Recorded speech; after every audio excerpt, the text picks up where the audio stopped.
All right, we've got Shamal Scott, Nate Johnson, and Tavari Johnson here. Questions can go ahead and start off. Hey guys, just your main takeaway from the game, and also the clinching the MAC regular season championship. What are your thoughts on those? That we are fighters, because boy, we could have just gave up. You know, we got a team that perseveres through all the adversity. Got a team full of winners. That's what I feel like today showed. Got a team full of winners. It just shows how resilient we are, how tough we are. We were down double digits in the game, and we just never got down. We just kept fighting for the rest of the game and got the win. What difference did it make with the crowd energy deep in that game to give you guys that momentum?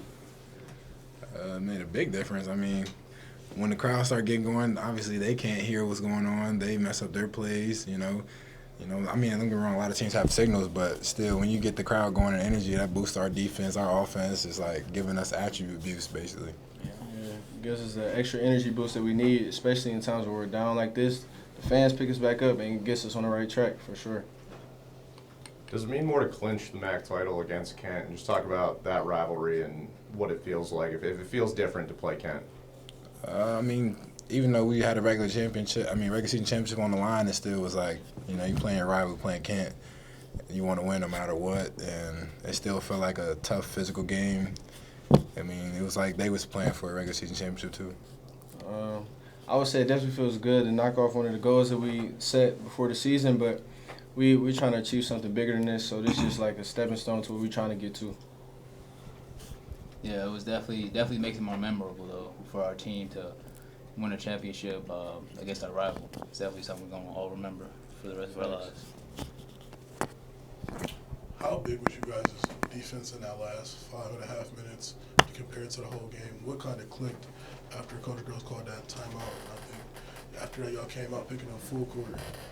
It was a big difference. I mean, at halftime. Before halftime, he got into us about not being tough, us being soft with the ball, us getting punked on defense, and then we come out 5 minutes left. Most teams would just quit. I mean, we came out there trying to be tough, rebounding, boxing out, trying to get stops so that we can keep pushing on offense. So. Yeah, seeing Coach be that passionate about the game, like seeing him do that just makes all of us just want to play even harder for him, for sure. Yeah. Figured out that if we want to win, we got to play defense at the end of the game. Nate, this being your senior year and you see a regular season MAC title, what does that mean to you? It means a lot. I mean, I still have one more year left, but it means a lot, As of last year, we didn't get it done. This year we got it done, but we want to win it outright. Obviously, back and forth first half, you guys are a great second half team. What's the message at halftime, going out and, really starting strong? Try not to get punked. Literally just go out there, be tough, take care of the ball, and everything will take care of itself. Sure.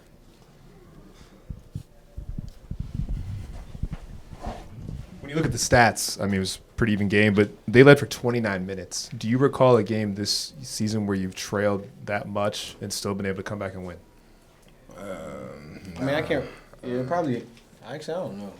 Bowling Green. I mean, our first game. Oh yeah, for sure. That was kind of how it was. I mean, none of the guys put our heads down and was like, "Dang, it's over already."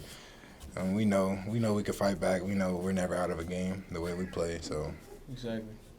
Were there any particular plays or runs where, you really got the momentum going, like, hey, we got this even though we're not playing our best?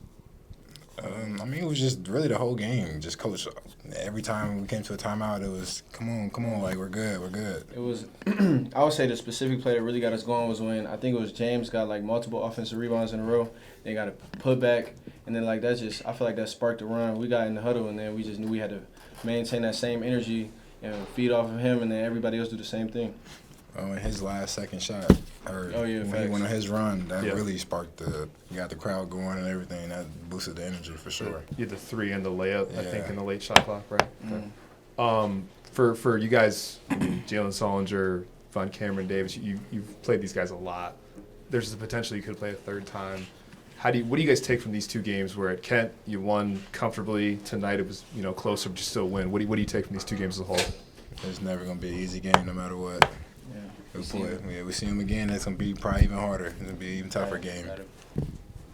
Gotta be ready if we see him again for sure.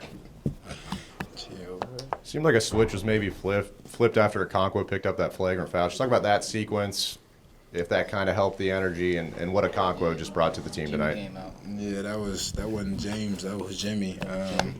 You know, he showed us the toughness. We got to match his toughness. I mean, that's our enforcer. Once he start getting going, I mean, don't get me wrong with the foul was, it is what it is. But once you see him start getting going and getting a little personal with it, it's like, all right, now we got your back. Let's show you. Definitely. Him lifting the energy helped us a lot. You guys, obviously the winning streak was a lot of fun for you guys, and a lot of people were excited about it. To be on the big stage again, ESPN2, and to win this game, to win the last couple after that ended in Ohio, like, what does that do for you guys? What kind of conversations have you had since Ohio, and what do you think you guys have shown each other? That was just another step in the path, basically. Don't get me wrong, we kind of didn't play our best that game, but we know who we are. We just had to regroup and find our identity again. It was great to see our team come back together, refocus, play our way. We had a bad game against Ohio. We're human. It's going to happen. So we weren't really tripping on or overreacting about that loss too much. We were ready to show who we are and get back on the right side. Last one. You said James and Jimmy. What's the difference? Jimmy is what y'all saw It's like today. his alter ego. Yeah. You've seen Jimmy. You seen Jimmy today, Jimmy. basically. Yeah. Yeah, that enforcer, the aggressive, I'm lucky scared of Jimmy. Yeah.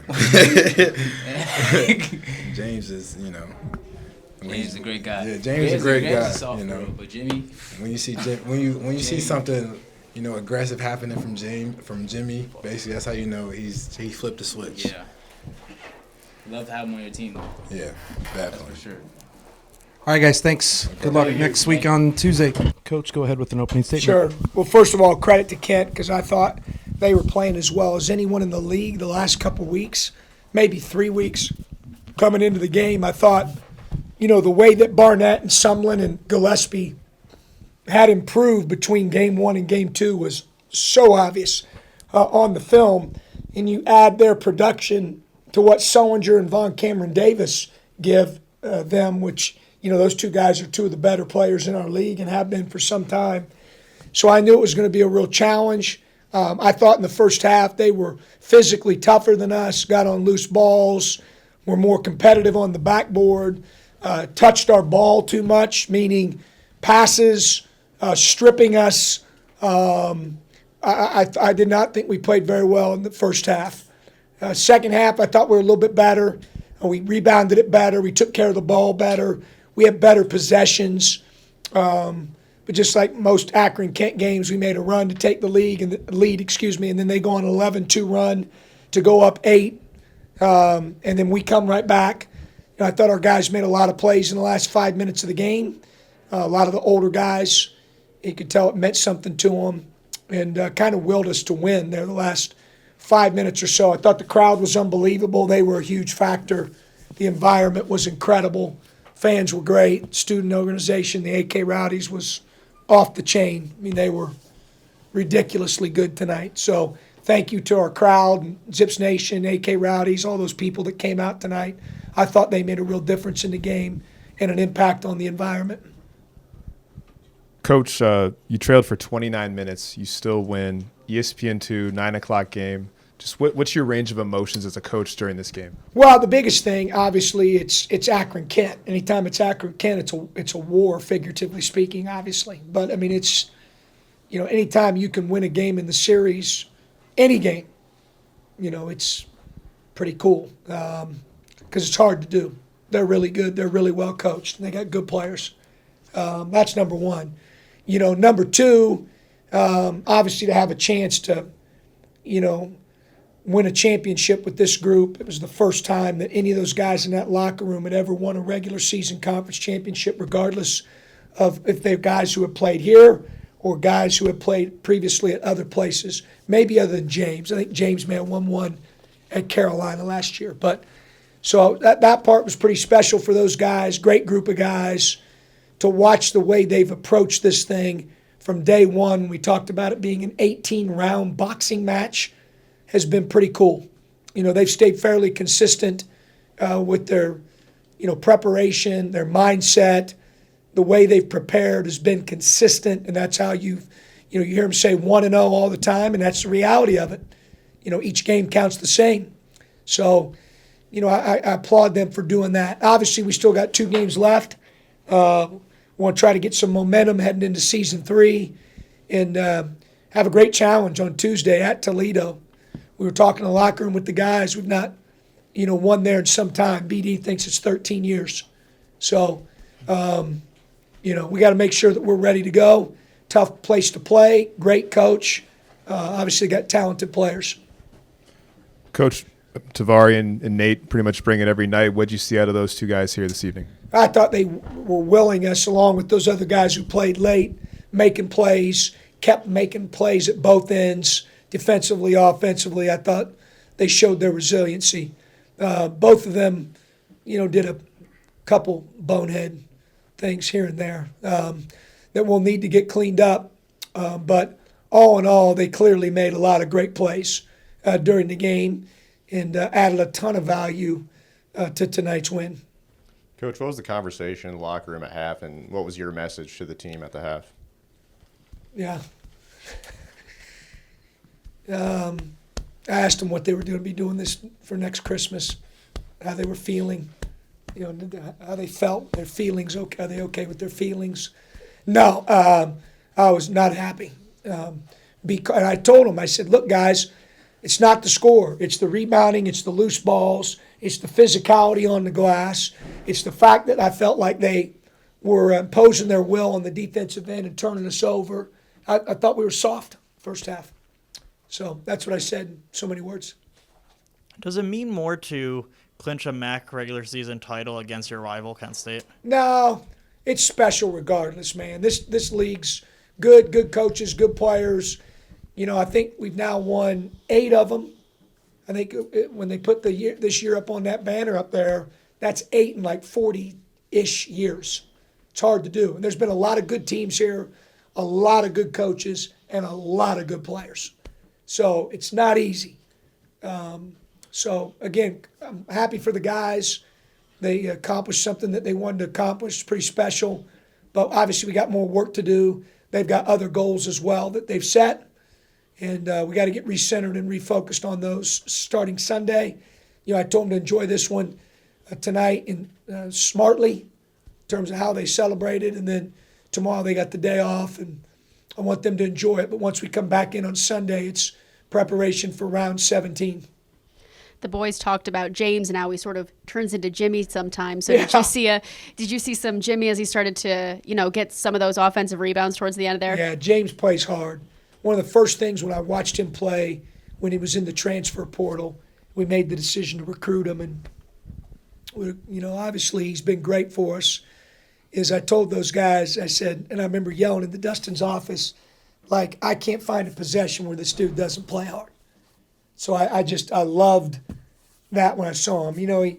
He's not perfect. I'm not perfect. No one is. He makes mistakes. We all make mistakes. But it's not going to be because of a lack of effort, especially when he's Jimmy instead of James, which is Jimmy's the nickname Evan Wilson and those guys have given him when he's really dialed in.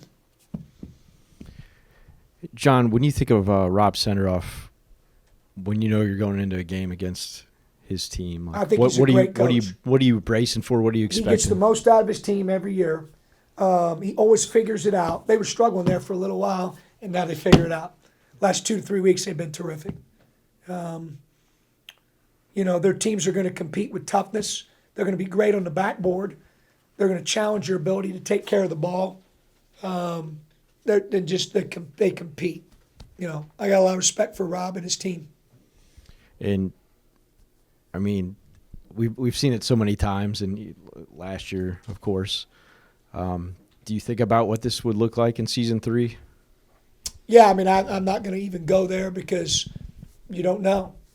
What I did say to their seniors, I think I got to all of them. I may have missed one of them. I hate that. But We've competed against them now, obviously, through many battles, and I've got a lot of respect for those guys. They compete, they play hard. They're a good team, good program. So, maybe we'll see them again, maybe we won't. I don't know that. We're going to play the cards that are in front of us, which right now is a day off and 2 days to prepare for Toledo. Okonkwo, probably Jimmy Okonkwo, picked up that flagrant in the second half. Talk about that sequence, what you thought it did for the energy. Well, I don't know what it did for the energy. I thought that his offensive rebound putback was what gave us a lot of energy at the one, and then that forced a timeout. But,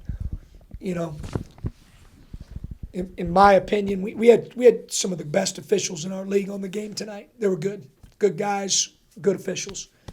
In my opinion, I think that was done correctly. Now, in my opinion, should there have been a foul called maybe prior to that wouldn't have got us to that point? That's my opinion. But I'm not officiating, I'm coaching. So those guys got a hard job. They got to see all that stuff in real time. And we had obviously a great crew on the game.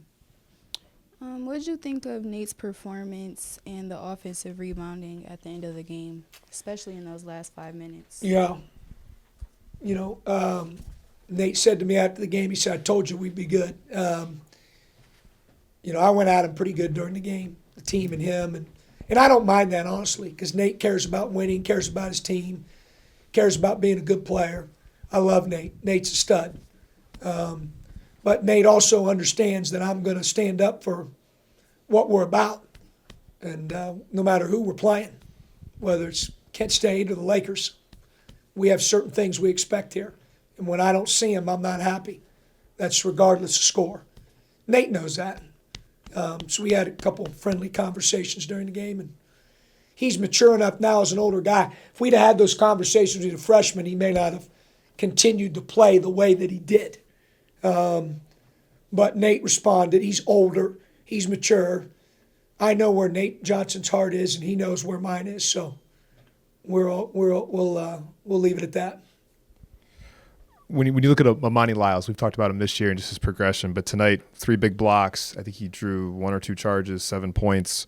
What have you seen out of his continued growth where in these big games he's delivering? Yeah, same thing. I mean, I just think he's gotten so much better. The guys you had in here, Tavari, Nate, Shema, Amani, and of course you didn't get to see Marvin because he was redshirting. But the amount of improvement that those guys have made that returned is incredible. I mean, it really is. Give a lot of credit to our staff. We don't talk enough about our assistant coaches and my support staff. I mean, they're unreal. They really are. And we've had basically the same crew during this run, other than Rob. And we added Mike Allen who played for us. So, it's those guys are unbelievable. I mean, Dustin, obviously gets us ready offensively. Devin has personnel. Ike has special teams in late game. Robbie and Mike have our defense. Those guys pour their heart and soul into this. They're really good at what they do. The guys know that. Our guys respect them. And they do a phenomenal job for us. So they're a big part of our program and the way we prepare and develop our players. They spend a lot of time with those guys, Amani and all of them. Amani's in Dustin's group, so he does a great job with them, and he's really improved a great deal. Last one. What does it mean to you with now 5 straight wins over Kent State? We won tonight, so we won the 1-0 game. Now we got the 1-0 game on Tuesday. What happened last year or 2 years ago or 2 games ago or 3 games ago is good for historians and maybe for media, and I understand that. But for us as coaches and players, it has nothing to do with Tuesday's Toledo game. We got to get ready for that next. But I do want them to enjoy this because it's hard to do that, man. But we don't think of it that way. We take it one game at a time, one rivalry game at a time. So I think that's the way. Everybody talked about the streak. We never talked about the streak as a team. We didn't. Others did, and that's fine. I think it brought great notoriety to the university, athletic department, men's basketball program, and the guys. Very cool. But that wasn't one of their goals, to create some streak or, it happened as a byproduct of them going 1-0 every day. And so that's our formula, and we're sticking to it. Appreciate the time, Coach. We'll Thanks, see you next guys. week.